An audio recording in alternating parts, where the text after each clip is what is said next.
सोलापूर शहरातील प्रत्येक घरावर आता महापालिकेच्या वतीनं QR कोड लावण्यात येत आहे। कचरा गोळा करणाऱ्या घंटागाड्यातील कर्मचारी कचरा गाडीत टाकल्यानंतर हा QR कोड स्कॅन करणार आहेत।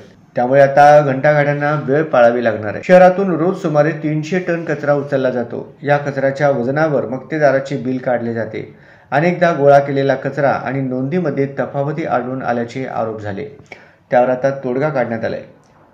घंटागाड्यांच्या माध्यमातून शहरातील किती घरे किंवा व्यावसायिक आस्थापनातून कचरा उचलला गेला याची माहिती महापालिकेस मिळणार आहे।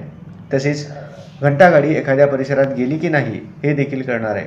अस्वच्छता व कचरा यामुळे रोगराई व दुर्गंधी तसेच प्रदूषणयुक्त वातावरणाची निर्मिती होते। त्यामुळे मानवाचे आरोग्य तसेच सामाजिक जीवनावर परिणाम होतो। या समस्या सोडविण्यासाठी महाराष्ट्र शासनाद्वारे नाविन्यपूर्ण उपाययोजना राबविण्यात येत आहेत। त्या अंतर्गत स्वच्छ महाराष्ट्र अभियानात शहरातील मालमत्तांवर अर्थात घरोघरी विशिष्ट कोड अर्थात QR कोडची प्लेट लावली जात आहे। या प्लेटमुळे कचरा संकलन करणाऱ्या कर्मचाऱ्यांद्वारे कचरा केव्हा संकलित करण्यात आला हे दिसणार आहे।